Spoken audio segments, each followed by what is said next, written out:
We're very, very pleased tonight to have Dr. John Gerstner with us in R.C.'s stead. Dr. Gerstner is professor of church history at the Pittsburgh Theological Seminary in Pittsburgh, has authored a number of books, and is a frequent lecturer at colleges, universities, and seminaries around the country. I was speaking with someone just this week about Dr. Gerstner, and this particular person described him as a man with a bionic mouth, because, humanly speaking, no one can talk that cogently that fast. So, Dr. Gerstner, that's your new distinction, and we, whether you speak with bionic mouth or mouth anointed by a hot coal, we await your instruction. Thank you, Tim. I don't know who to thank for this outline, but whoever she is she here? Huh? She was exhausted by the time she was finished. But whoever it was, this was really a beautiful piece of rapid production for the evening here. I dictated this over the phone. I can't see a single mistake, and a beautiful format and arranged with marvelously accurate detail. And I'd like to use this as a basis of our lecture discussion tonight. Suppose, first off, I go over it rapidly, say 10, 15-minute survey of it, and then I'll come back to it and we'll develop these points more adequately and also allow you to come in on them. Our procedure will be a little bit different than you're accustomed to with R.C., who tends to lecture and then have questions afterwards. I tend to dialogue lecture, and so your questions will come in as we go along. We'll just see to it that we wrap up everything in an hour and a half, which is all the time we actually have. But if you'll turn your attention to this outline for a moment, I'll give a rapid survey of it. No questions at this point. This is just an overview, and then when we come back to it and look at the different propositions more closely, then feel absolutely free and uninhibited as you come in with questions or comments or criticisms or whatever you are inclined to add to the lecture discussion. Now, the first proposition that I make here is that something now, suppose I just read the propositions first. First of all, that something now is. Secondly, that something eternally is. The third proposition, that this eternal something must be infinite, independent, and immutable. The fourth proposition, this eternal, infinite, independent, immutable being is other than what now appears, which leads to the fifth proposition, that this eternal, infinite, independent, immutable being is the author of what now is, and the last proposition, that therefore this eternal, infinite, independent, immutable being, being the author of what now is, must be conscious, personal, intelligent, volitional, moral, benevolent, and angry. Now, briefly, the way in which these outlines are developed. First of all, first proposition, something now is. I state here a summary of the proof that consciousness testifies that something now is, but an objection, a major objection, with reference to this point is that which now is may be an illusion, to which our reply is fundamentally this, that something now is, even if it is an illusion. The second proposition, that something eternally is, the proof of that is, something eternally is because what now is could not come from nothing. And the objection to that is that the universe may be greater than we think. I'll explain later. That's a little bit cryptic there. You may not get it, but that objection simply means that you're just assuming that it has to come from nothing, if not from something, and it may be a little bit bigger than that. My answer is, do you think so? Of course, there's a little bit of irony about it. If you don't get that the first time around, I think the second time you will. The third proposition, this eternal something, must be infinite, independent, and immutable. This is not an exhaustive list of what we call the incommunicable attributes, but it is certainly a foundational list. Now, the proof of that proposition, or a series of propositions, or several propositions within a proposition, is this, that it must be infinite because nothing does not exist, must be independent because there's nothing on which it depends, and it must be immutable because there's nothing else to cause a change. The objection to this is that we cannot reason from the finite to the infinite. Very fundamental and constantly raised objection, to which our reply is that that is the only way we can reason, because only the infinite explains the finite. Our fourth proposition, which brings us closer to our basic theme, which is the evidence for the divine creation, this eternal, infinite, independent, immutable being is other than what now appears. The proof of that is because what now appears is temporal, finite, dependent, and mutable. The objection to this is that if so, it is incomprehensible, this infinite, eternal, and so on, is incomprehensible because the finite cannot comprehend the infinite, etc. Our answer to this is that the infinite may not comprehend, but it must know the infinite, etc. The fifth proposition, this eternal, infinite, independent, immutable being, is the author of what now is, of course, is the creation proposition. The proof being we need an author, and this eternal, etc. being is the only applicant for the job, or the only one at least who would meet the qualifications for the job. And secondly, the objection to this contention is that out of nothing, nothing comes. That is, even this creator couldn't meet this job description, because out of nothing, nothing comes. Our answer to that is that this being must have the power to bring something out of nothing. Now, concluding proposition brings us to more of what we call in theology the communicable attributes of God, the attributes of God at which point we, in our finite mode, resemble him, and so on.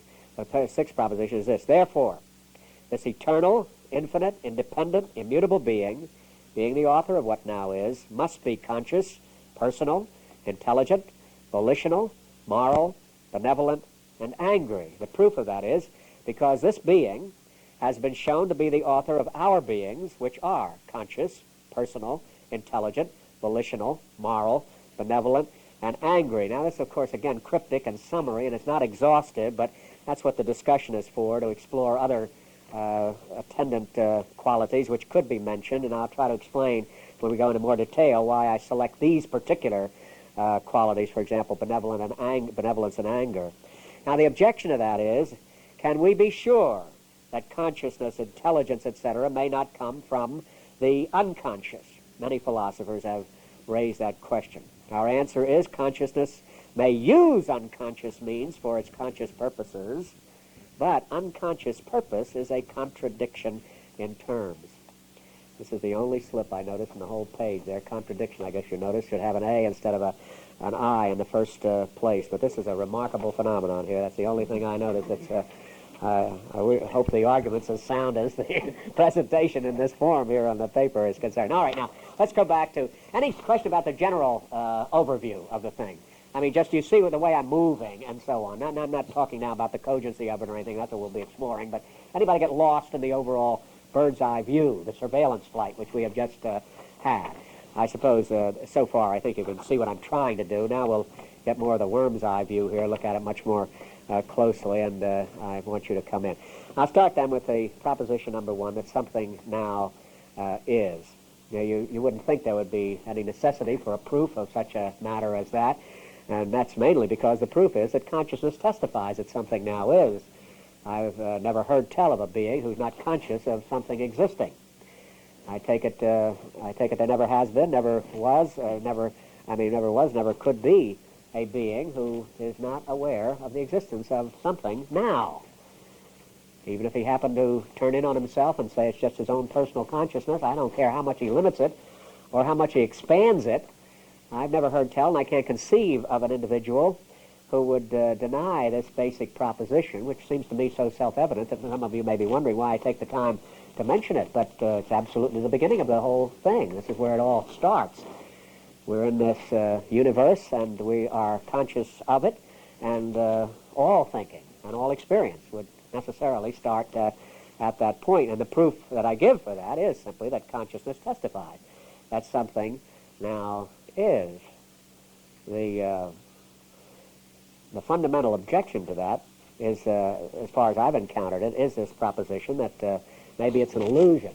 That is, can I even doubt my own existence? Can I become skeptical even about my skepticism? Can I be dubious about this immediate awareness that I have? Well, what I'm saying here, and it's been said many, many times before, but it can't be said too often, if anybody's going to make an objection such as this, is it possible for anyone, however skeptical, however dubious, however unwilling to posit anything that is not indisputably necessary, I say, is it possible for anyone of you here, is it possible for anyone anywhere to ultimately not affirm that he is aware of something existing? That is, let him be as skeptical as he pleases. Can he doubt the fact that he is skeptical? That it is he, as Descartes would say, who does the doubting. I doubt this, I doubt that, I doubt the other thing, but one thing I can't doubt is that I am doubting. I can't get out of my academic skin. I can't get out of my thinking entity. Can I? Is there any way I possibly can? As I say, I can be dubious about the knower, and I can be dubious about the known. I can say, and it's very common, as you probably are aware, in Eastern religion and so on, the Maya concept of illusion. It appears again in Christian Science and the Western tradition and in some forms of idealism and philosophy, that what I am conscious of, that which now is, I refuse to believe really does exist. We have books on appearance and reality and such things as that.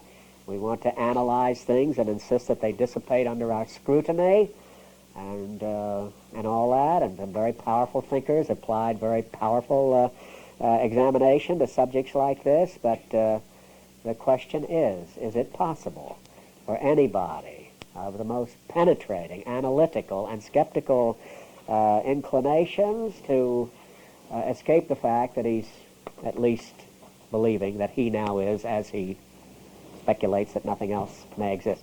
If it's an illusion, for example, if he wants to say it's all an illusion, it's not ultimately real, but the illusion's real.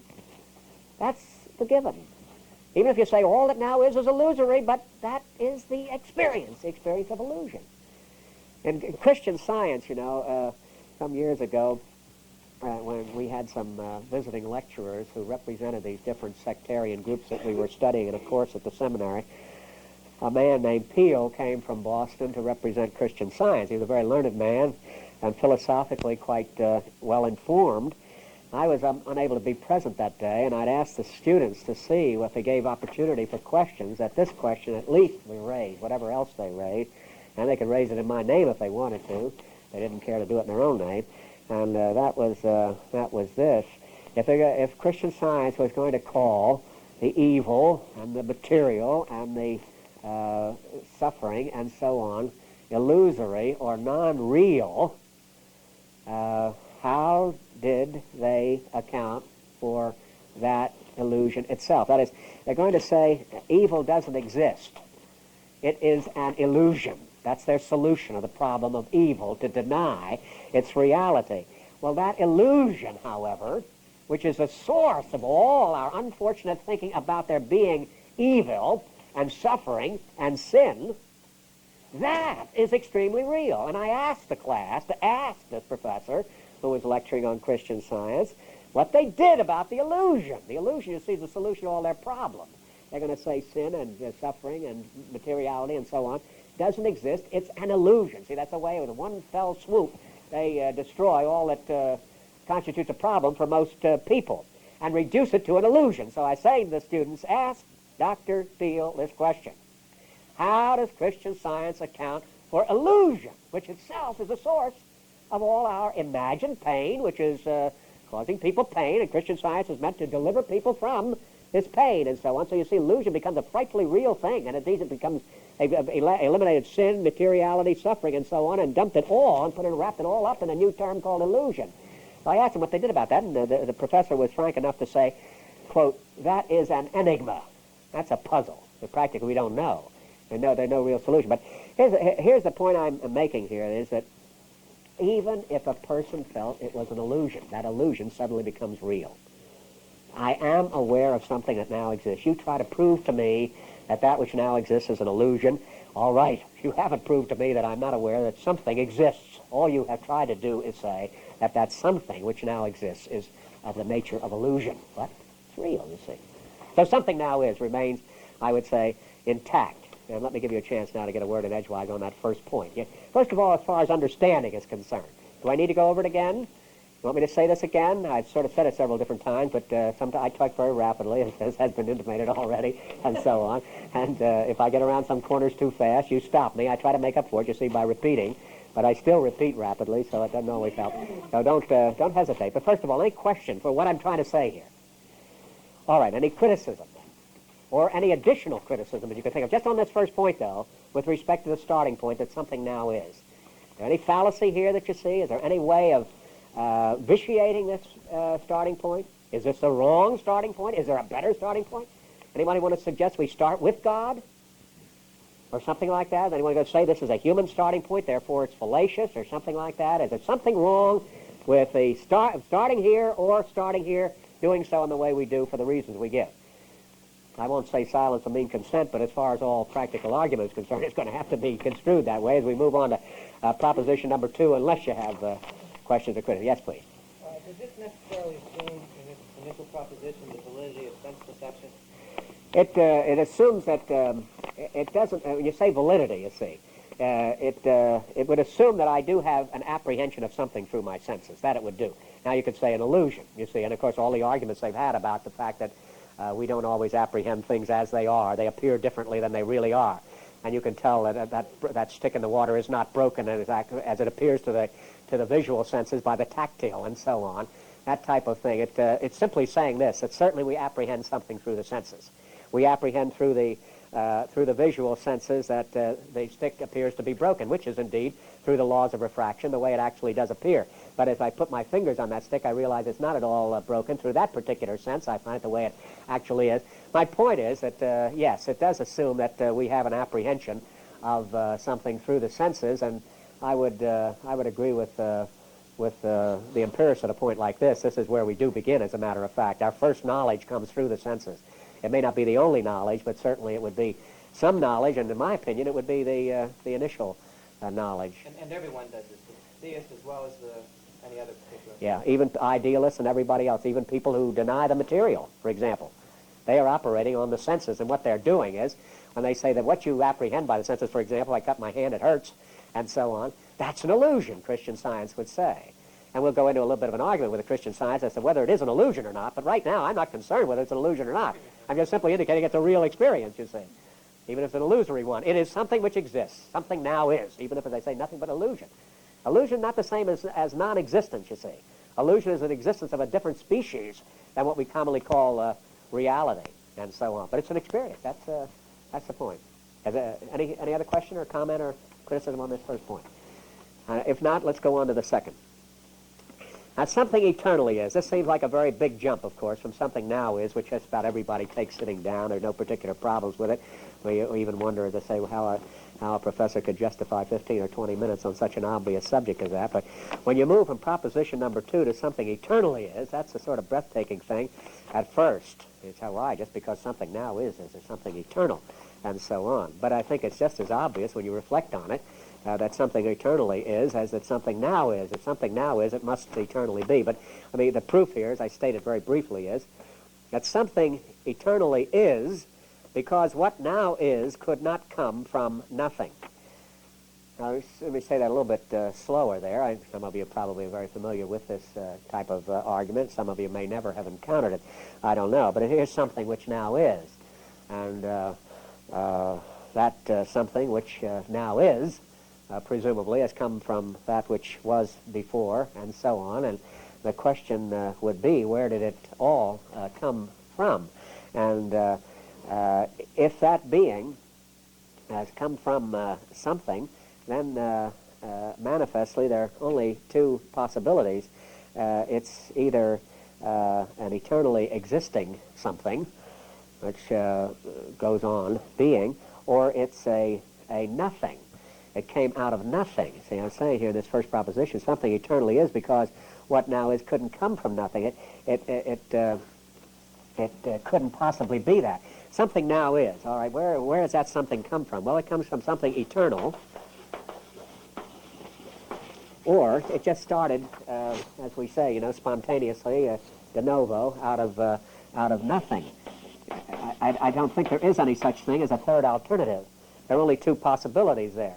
Either there was nothing and then something began to be, or there's something eternally existing, and that accounts for what actually now is. I remember my physics professor in high school saying one day at the beginning of a class Greatest question's ever been asked is, why is there something rather than nothing? Well, I thought at the time it was a great question. I realized afterwards it was not a great question at all. But for this reason. Why is there something rather than nothing? Well, you see, you can't even conceive of nothing. It sounds like a profound thing. Somebody tell me what nothing is. Let's go through this one slow motion. Somebody tell me what nothing is. Anybody? Yes? The absence of something. Yeah, that's right. The absence of something. It's something which is devoid of the something that you know someplace else or something. But you see, as soon as you say nothing is, you see the contradiction in terms, don't you? Nothing, of course, can't be. This is the reason when we were studying Edwards together here last spring, some of you were in that group, you know, this is where Edwards ventures into what is sometimes a rare case of humor, where he says nothing is what anybody remember? Nothing is what the sleeping rocks dream of. You know, he wouldn't be as facetious as to add what I would add now. Does this mean anybody who thinks he knows what nothing is has rocks in his head? That's about the only way he can do it. But you see, as soon as you tell me what nothing is, it's no longer nothing, is it? It's something. It's something. So that's what I mean by this abbreviated statement here, that something eternally is because what now is could not come from nothing. First of all, there is no such thing as nothing. You can't conceive of nothing. Nothing doesn't exist. You reduce the ultimate source to one or the other, and this one doesn't even stand. There's only one thing left standing. That which is always. It could account for what now is. And the other possibility is to come out of nothing, and you can't even conceive what nothing is. And if you could conceive of what nothing is, people talk about it as if they knew what nothing is, you know, and they say they got rocks in their head when they do that. But let's all have rocks in our heads for a while and talk about nothing. We told it just a second. Let's have rocks in our heads and talk about nothing for just a moment. So we imagine nothing. We try to visualize the nothing which is. Of course, it's no longer nothing, it's something, but never we're going to call it nothing. Anyway, as soon as you think of nothing, devoid of something, as it were, and so on, then how does anything come out of it? You can't conceive it in the first place. If you could conceive of it, you couldn't possibly conceive of anything coming out of it. And what you're trying to explain is that which now is. This has a double liability, you see. First of all, it has this unfortunate quality of being incapable of definition or conception. You've got to have rocks in your head even to talk about it, and so on. And even if you have rocks in your head and talk about it, it still is something from which you can't extract anything. You talk about getting blood out of a turnip, that's easy. You can't get something out of nothing. That's something that's beyond any kind of power we know. We're going to face that at a later stage with another point. Now, please, sir. I agree with the second liability that something couldn't come out of nothing. But The first one, no, huh? Go ahead. Well, no, but couldn't the first one be sort of a trick of language? I mean, we just can't Could be. is. Uh-huh. Like we can't. Because there is something, it's hard to talk about. Yeah, it's hard to talk about, but it isn't impossible to talk about. As soon as you talk about it, you're talking about something which exists. Are you not? And see, Edwards he wasn't trying to be funny. He was really quite astute when he made the remark that nothing's what the sleeping rocks think of. The sleeping rocks can't think. That's the only way they can go with nothing, you see. But you're unfortunately, you're not a sleeping rock. You're a human being, and you talk about nothing, and lo and behold, it becomes something. You say it's a trick of language. It's not a trick of language. It's a characteristic of language. That's the way we're built. That's all there is to it. Well, we can't think of anything as not existing. We can't talk about something as not existing, you see, as not existing in any sense of the word at all. Some of you, the classic analysis of being was done by Plato in his Parmenides, in which he examines about 8 or 9 different definitions of the word being. We don't have to go into that kind of detail. It's enough at this particular level just to see that there is some kind of being which nothing has. Even if it's purely theoretical, even if it's purely definitional, it is still something. It is not nothing. It is not nothing. You just simply got to be devoid of a rational equipment to get it. You got to be a rock, a sleeping rock, dreaming about something. You can think of some other way of doing it. But at any rate, even if you felt that somehow or other this was a kind of linguistic trick or something, still, as you say, you would be satisfied with the fact, even if there was something called nothing, that still you couldn't get anything out of it. See? But you see, even as they say that, you realize the liability there. There's something called nothing, you can't get something out of it. But see, well, you already have something in it, you see. It no longer, you see, you get the idea. This gets you going, coming, and around the corner as well, I think. Yes, please. Hold on to that. That comes down a little bit later. That's going to be a very formidable problem at a different level. But I'm not putting that off. I'm putting it off a little later. I'm not. I don't. We must face it. It's a major question. It's a major question. But right now, that's it. Now, any other comment on the proof level there? The objection that I mentioned here is that the universe may be greater than we think. You see, someone just wants to cover all the bases here. He doesn't want to be left short, and so he wonders if that is exhaustive, eternal and nothing. Might be something other than that, but I don't know what to do with people who just raise questions like that in which there's no basis. I say to anybody who would ask a question like that, can you think of a third alternative? Can you think of another possibility? Yes, please. About infinite series of finite. Well, I think an infinite series of finite. So you see, it's infinite. Presumably it's eternal, right? But an eternal series of finites, that gets a problem in itself. But at least it's an eternal series. It's not a nothing, and it's not an intermediate possibility, presumably. Anybody else? Can you think of something? As I say, this is a sort of academically wise type of procedure for a person who's very cautious and thoughtful and doesn't want to be sell out too quickly, or jump to conclusions. That's usually considered the mark of a scholar, to suspend judgment. But when a scholar does nothing but suspend judgment, then, of course, it's another question. There are some scholars who live in mortal fear of coming to a conclusion. Remind you of Paul's statement in the New Testament, ever learning and never coming to the knowledge of the truth. I've always likened it to a dog chasing a cat who looks, if you observed it, the outside, you'd really think the dog wanted to catch the cat. You know, he was lickety-split down the street there, and the one thing in his heart was to catch that cat. Well, the cat stops. Back goes up, and the tail goes up, and all that sort of a thing, and the dog goes as fast as he can the other direction. You realize he's playing a game. He wants to catch it. Look at him if he wants to catch it. As long as he can't catch it, he's enjoying the chase and so on. But as soon as he can realize it. And people that look as if they want this sort of thing. But when it comes right down to it, it's another matter.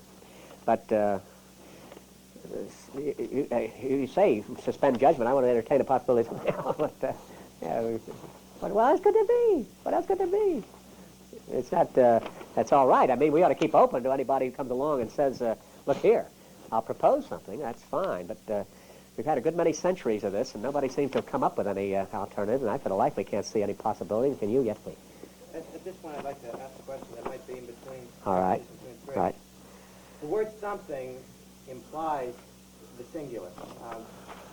Couldn't we conceive of an eternal something that is in effect two, separate from one another? Like, for example, a Greek dualism between good and evil, possibly. Oftentimes I've heard the cosmological argument go back to the point where we begin with an initial cause, the first cause. Well, couldn't we have two causes that begin a chain of reaction that we know? Theoretically, that's a possibility. Now, we face that directly in the third proposition, where we mention infinite. So let's keep that on the burner there. And if we miss it, bring it up again, will you please? But it'll be confronted directly in that third proposition as to whether there might be multiple eternals, as it were, and so on. Right now, we're just talking about something eternal. We're not analyzing it any further than that. He's even mentioned a set of eternal infinites, an eternal series of infinites, infinite finites. Eternal finites and an infinite series. That's what you're talking about, the mathematical type of series. Now, whether there could be anything of an ultimate dualism or multiple forms of being or something, we'll face that a little bit later. Right now, it would have to be eternal if this is a true analysis. That would certainly be what would so far be shown. I mentioned as the answer, do you think so? You see, I'm being a little facetious there. If someone says the universe may be greater than we think, as I say, that's an exercise in restraint and scholarly caution and a reluctance to come to a conclusion and so on. But when I facetiously say, do you think so, I'm simply teasing about the fact that somebody's saying it's greater than we think. He's thinking it's greater than we think, but you see, he's not coming up with any kind of evidence that it is actually greater than we think. It's his own thinker that's leading him to posit this, but his own thinker doesn't find any evidence for anything other than that. But at any rate, I think you see what I'm trying to say on that point. Now, before we go to Proposition 3, anything else on Proposition number 2? We move from something now is to something eternally is. That's a big movement. We want to give you plenty of time to see if you have any objections to that. As I say, that something now is pretty obvious. And hardly anybody would ever question that. But suddenly to move to something eternally is, And in my judgment, that is just as obvious and as cogent as the initial observation. Something now is, for that reason, that it must either have come from something which always is, or it came out of nothing. And most people are aware of this. You hear Hoyle, for example, is quite famous in astronomy, for supposing that the universe came out of nothing and so on, his Bang Bang theory and that type of thing. But when men are working in that level of science, they aren't really probing back to the ultimates. This man, for example, is a specialist in astronomy. He studies the heavens and the way in which they've taken shape as far as the researchers in that field can find. And when he says, for example, it looks as if planets come out of nothing, and so on, I don't know whether that makes any sense to the astronomers or not, but it wouldn't be significant to a person as a philosopher, because it would simply say that the astronomer means by that as far as I can observe, as far as we astronomers can observe, new planets emerge without any precedence and so on. Well, that could well be, you see, but that's not the same thing as saying they come out of nothing. That doesn't mean that there's absolutely nothing there, because if Hoyle really meant that seriously, you're going to say to him, now look, are you talking seriously as a thinker and a philosopher on that, and not just a person who examines the heavens and observes certain phenomena? Are you going to say literally that this particular planet came out of nothing? And I'm going to ask him, what is nothing? And secondly, how could something come out of nothing, and so on? And I don't see, he doesn't deal with that question. It's perfectly all right for him. He's an astronomer. He's working with things astronomical, and he's observing them empirically as they seem to be, which is perfectly all right. Nothing wrong with that. But let me say this as an aside. It has nothing to do with the argument. It's just an incidental observation, but it's often very important to realize that people who work in special sciences make statements which are somewhat unguarded, and they don't let people realize that these are restricted to their own particular sphere of operation, and a person thinks that these are general observations. For example, Hoyle was saying that planets actually come out of nothing as a philosophical proposition, that something, specifically a planet, comes literally out of nothing. And of course, he would have to take a philosophical responsibility for defining this term and giving us some conception of how such a thing as that could come. He doesn't attempt to do that sort of thing. He'd laugh if you'd asked him to do it. He'd say, I'm an astronomer, not a philosopher or a metaphysician. I said, all right, fine, and so on. But I ask people like that not to make statements sound to the general public as if they're saying something like this. And I ask you, and you read people who work in areas like that who are talking about a certain horizontal level and aren't making general philosophical observations, to realize that limitation. Take another example, more common to it. You hear this law that energy can never be created nor destroyed. I don't suppose there's a person in this room, a college student anywhere, who at some time or another hasn't encountered that law. Nothing is created nor destroyed. Now, what a physicist means when he says a thing like that is that as far as our observations in this world or in the laboratory are concerned, energy is always in the process of change. It is not in the process of coming into being for the first time, nor is it going out of existence for the last time. Splendid. True. We sit at your feet and listen to find out anything you have observed in your physical researches and so on. But if you took that statement literally, energy is neither created nor destroyed, then you would have to say that energy is eternal in its nature and in its indestructibility. I don't know. I've never heard tell of a physicist who would be prepared to defend a proposition like that. He isn't talking about it. He doesn't know whether energy is eternal or not. All he knows is he has never seen energy come into existence. He doesn't know that energy may not someday be destroyed. All he knows is he has not observed it be destroyed at the present time. Fine, splendid, you see.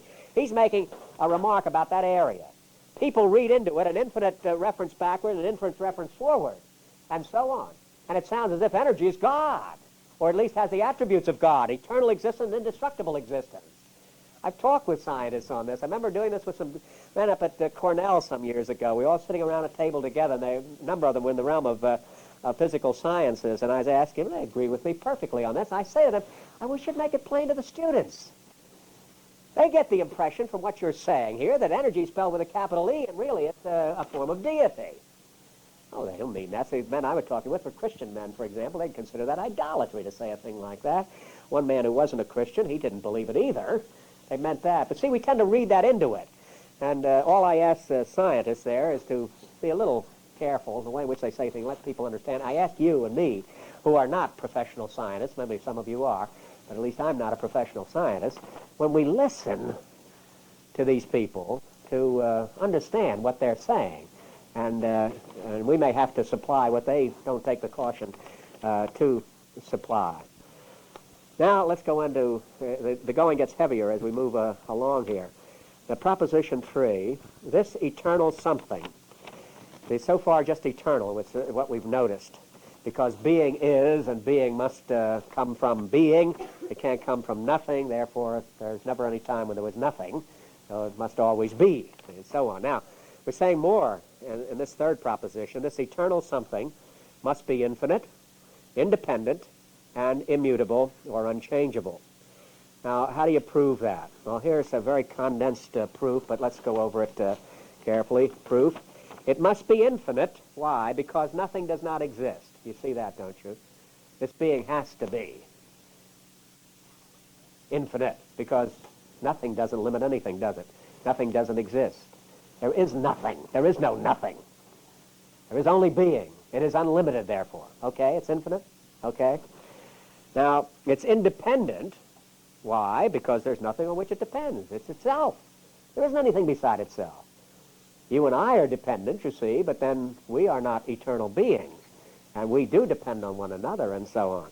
But this is a being which is being in itself, as it were, eternal being and infinite being. How can it depend on anything when there's nothing on which it could depend? So it must be independent.